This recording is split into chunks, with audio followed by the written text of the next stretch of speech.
আসসালামু আলাইকুম ভিউয়ার্স, প্রথমে জানিয়ে দেব আজকের এক্সক্লুসিভ ব্রেকিং বিষয়। প্রথমে জানিয়ে দিব আবার কাদের ও আসাদুজ্জামান সহ 10 জনের বিরুদ্ধে ইন্টারপোর্টের রেড অ্যালার্ট জারি করার নির্দেশ দেওয়া হয়েছে। ওবায়দুল কাদের সহ আরও কারা কারা থাকছেন এই ইন্টারপোলের রেড নোটিশের জারির আবেদনে, এই সকল বিষয় নিয়ে এক্সক্লুসিভ একটি রিপোর্ট আপনাদের জানিয়ে দেব। এরপর জানিয়ে দিব এবার কিন্তু খেলা ঘুরে গেল। স্বরাষ্ট্র উপদেষ্টা এবার তিনি তথ্য দিচ্ছেন সাধারণ মানুষ চায় এই সরকার আরো 5 বছর থাকুক। তাহলে কি এবার সরকার অর্থাৎ ডক্টর ইউনূস সরকার তিনি কি এবার ক্ষমতায় 5 বছর থাকছেন? আর কি কি বিষয় উঠে আসলো তা নিয়ে থাকছে এক্সক্লুসিভ তথ্য। এবং সব শেষে আপনাদের জানিয়ে দিব মিস্টার হাসনাত আব্দুল্লাহ এবার তুলে ধরলেন গত 16 বছরে ঘুষ দুর্নীতির একটি ট্রেডিশন হয়ে গেছিল। আর কি কি তথ্য দিলেন হাসনাত আব্দুল্লাহ এই বিষয় নিয়ে থাকছে বিস্তারিত ভিডিওর শেষ অংশে। এতক্ষণ শুনছিলেন শিরোনাম, এবারে বিস্তারিত। রীতিমতো এবার চমকে যাবেন কি হতে যাচ্ছে এবার ওবায়দুল কাদের সহ স্বরাষ্ট্রমন্ত্রী সহ আরো 10 জন সাবেক মন্ত্রীর। এবার উঠে আসলো গোপন কিছু তথ্য। শুধু তাই নয়, শেখ হাসিনাকে ধরতে ইন্টারপোলের মাধ্যমে রেড নোটিশ জারি করা হচ্ছে বলেও তথ্য দিয়েছেন কিন্তু আসিফ নজরুল। চলুন আগে মূল বিষয়টা জেনে নিই কি হতে যাচ্ছে।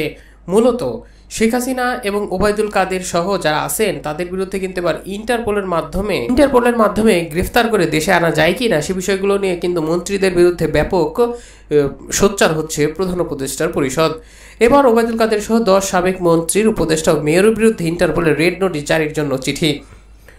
বিগত আওয়ামী লীগ সরকারের মন্ত্রী উপদেষ্টা প্রতিমন্ত্রী সহ 10 জনের বিরুদ্ধে ইন্টারপোলের মাধ্যমে রেড নোটিশ জারির জন্য স্বরাষ্ট্র মন্ত্রণালয়ের নথি সহ চিঠি পাঠিয়েছে আন্তর্জাতিক অপরাধ ট্রাইব্যুনালের চিফ প্রসিকিউটর কার্যালয়। জুলাই গণঅভ্যুত্থানে মানবতা বিরোধী অপরাধের অভিযোগে বিদেশে পলাতক এই আসামিদের বিচারের আওতায় আনতে বৃহস্পতিবার এসব নথিপত্র পাঠানো হয়েছে। আন্তর্জাতিক অপরাধ ট্রাইব্যুনালের খবর সংগ্রহকারী সাংবাদিকদের সঙ্গে আজ দুপুরে একটি মতবিনিময়কালে এই তথ্য জানান ট্রাইব্যুনালের চিফ প্রসিকিউটর মোহাম্মদ তাজুল ইসলাম। তিনি সভাপতি আয়োজন করে চিফ প্রসিকিউটর কার্যালয়। মতবিনিময়ে এক সাংবাদিক প্রশ্নের জবাবে চিফ প্রসিকিউটর মোহাম্মদ তাজুল ইসলাম বলেন, একটু আগে একটা নথিপত্র সহ চিঠি আমরা পাঠিয়েছি।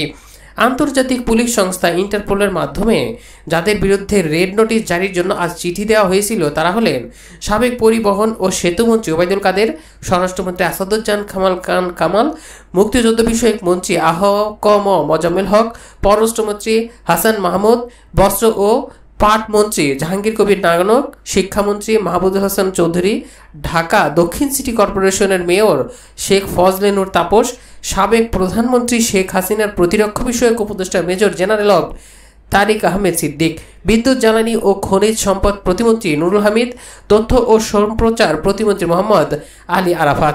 ইন্টারপোলের মাধ্যমে রেড নোটিশ জারির প্রক্রিয়া তুলে ধরে তাজুল ইসলাম বলেন, আপনারা জানেন যে প্রক্রিয়াটি হচ্ছে আমাদের এখন থেকে কোর্টের অর্থাৎ আদালতের আদেশ এবং আমাদের চিঠি সহ স্বরাষ্ট্র মন্ত্রণালয়ের কাছে যায় এবং হোম অ্যাফেয়ার্স অ্যাওয়ার্ডে অর্থাৎ ইন্সপেক্টর জেনারেল অফ পুলিশ আইজিপির অফিসে আলাদা একটি সেকশন আছে, সেখানে একটা ইন্টারপোলের কাছে পাঠানো হয়।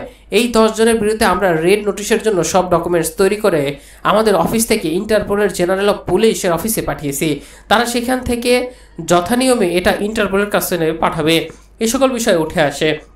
শুধু তাই নয়, একে একে ধরা হচ্ছে কিন্তু অনেক রাখবল ঢেউ। তবে বেরিয়ে আসতে শুরু করছে ওবায়দুল কাদের সহ আরও যারা মন্ত্রী ছিলেন তাদের দুর্নীতির বিষয়।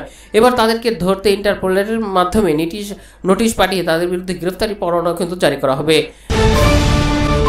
এবার তুলে ধরতে যাচ্ছি স্বরাষ্ট্র উপদেষ্টার এক বার্তায়, যেখানে উঠে আসতে শুরু করেছে এবার ডক্টর ইউনূস কি তাহলে ক্ষমতায় আরও 5 বছরের বেশি অধিক সময় থাকছেন? কি হতে যাচ্ছে দেশে? স্বরাষ্ট্র উপদেষ্টা এবার বলেছেন সাধারণ মানুষ চায় এই সরকার আরও 5 বছর থাকুক। তাহলে তো মিলে যাচ্ছেই, কেননা জাতীয় নাগরিক পার্টি আত্মপ্রকাশের পর থেকে তারা কিন্তু স্থানীয় নির্বাচন চাচ্ছে এবং সরাসরি যে জাতীয় নির্বাচন সেটা বর্জন করছে, বা তারা চাচ্ছে যে জাতীয় নির্বাচনটা অনেক পরে হবে। জাতীয় নাগরিক পার্টি তারা প্রতিনিয়ত বলছে এই সরকার আরও বেশি সময় ক্ষমতায় থাকুক এবং সম্পূর্ণরূপে সংস্কার করুক। সেই ধারাবাহিকতায় কিন্তু স্বরাষ্ট্র উপদেষ্টা যে বিষয়টা তুলে ধরলেন যে সাধারণ মানুষ অবশ্যই তার কথাই কিন্তু অনেকটাই যুক্তিযুক্ত। সাধারণ মানুষ কিন্তু ডক্টর ইউনূসকে চাচ্ছে এবং এই নির্বাচন থেকে অনেকেই এখন চাচ্ছে যে আরও অনেক বছর পরে নির্বাচন হোক। দেশটা যেভাবে স্বাভাবিক গতিতে যাচ্ছে এভাবেই যাক, কারণ তারা দেখেছে আওয়ামী লীগের সময় এবং বিএনপির সময়ও কোথাও কেউ কিন্তু 100% পারফেক্টভাবে দেশ পরিচালনা করতে পারেনি। যেখানে ডক্টর ইউনূস এই 8 মাস থেকে 9 মাস সময়ে যে পরিবর্তন এনে দিয়েছে, রিজার্ভের সেটাও কিন্তু অনেক অতুলনীয়।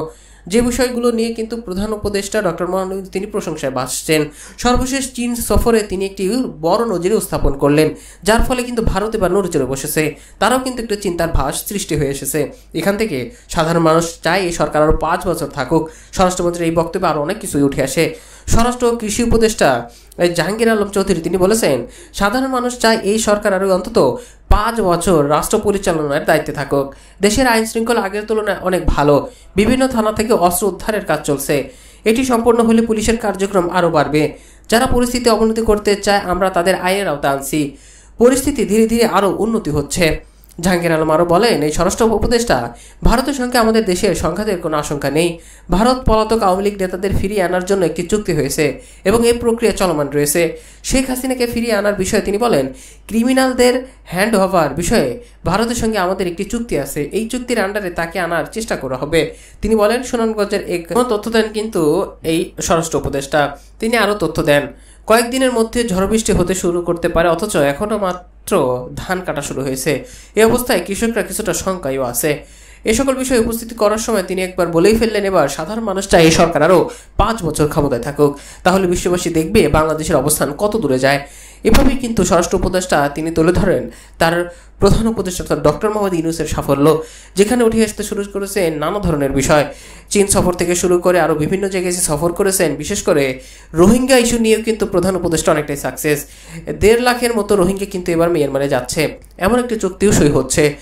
জাতিসংঘের মহাসচিব অ্যান্টনিও গুতেরেসকেও তিনি দেশে এনেছেন এবং রোহিঙ্গাদের ক্যাম্পটা তিনি পরিদর্শন করিয়েছেন। এই সকল বিষয় নিয়ে এই 8 মাস সময়ে তিনি যা করে দেখাইছেন সত্যি প্রশংসার দাবিদার। এবং সব শেষে এবার তুলে ধরতে চাচ্ছি, গত 16 বছরে ঘুষ দুর্নীতির একটা ট্রেডিশন হয়ে গেছিল এই দেশে, এমন বার্তা দিয়েছেন কিন্তু হাসনাত আবদুল্লাহ। গত 16 বছরে দেশের এমন কোনো খাত নেই যেখানে দুর্নীতি হয়নি বলে মন্তব্য করেছেন জাতীয় নাগরিক পার্টির এই মুখ্য নেতা হাসনাত আবদুল্লাহ। তিনি নানা বিষয় তুলে ধরেন, গত 16 বছর ধরে দেশের এমন কোনো সেক্টর নেই যেখানে দুর্নীতি হয়নি। অফিস আদালত ঘুষ দুর্নীতি একটা ট্রেডিশন হয়ে গেছিল। মন্ত্রী এমপিরা দুর্নীতি করে কত হাজার কোটি টাকা বিদেশে পাচার করেছেন। যারা এসব কাজ করেছেন তারাও একসময় শিক্ষার্থী ছিলেন। আজকে তোমরা শিক্ষার্থী সেখানে বসেছো, সেখানে তারাও বসেছিল, কিন্তু তারা সঠিক শিক্ষা পায়নি। শিক্ষার্থীদের উদ্দেশ্যে হাসনাত আবদুল্লাহ বলেন, কোনো শিক্ষকই তার শিক্ষার্থীদের দুর্নীতিবাজে জড়ানোর অন্যায় শিক্ষা দেন না। তোমরা যারা এখন আসো তোমাদের নিজেদের আগে দুর্নীতিমুক্ত হয়ে যেতে হবে, সৎ মানুষ হিসেবে গড়তে হবে। যোগ্যতা থাকুক বা না থাকুক সেটা বিষয় না, কিন্তু আগে নিজের ভালো মানুষ হিসেবে তৈরি করতে হবে। তোমরা যারা এসএসসি পরীক্ষা দেবে, এই তোমাদের প্রতিশ্রুতি বা প্রস্তুতি পর্ব। এই প্রস্তুতি যারা যত ভালো হবে তার সামনের পথ চলাও তত ভালো হবে। তোমরা যখন কোনো সমাজে যাবে তখন কেউ তোমাদের পরিচয় করিয়ে দেবে, ঢাবির ছাত্র, বুয়েটের ছাত্র, চুয়েটের ছাত্র, তখন তোমাদের প্রতি অন্যদের আলাদা একটা নজর থাকবে। তোমাদের নিজেদের সেভাবে গড়ে তুলতে হবে, যোগ্য করেও তুলতে হবে। দুর্নীতিবাজ বা দুর্নীতি বিষয়ে তথ্য দেন। দেশে যারা দুর্নীতিবাজ আছেন তাদের বেশিরভাগই শিক্ষিত উল্লেখ করে এই নেতা বলেন, একটু লক্ষ্য করলে দেখা যায় আমাদের দেশে যারা দুর্নীতিবাজ আছেন তারাই শিক্ষিত।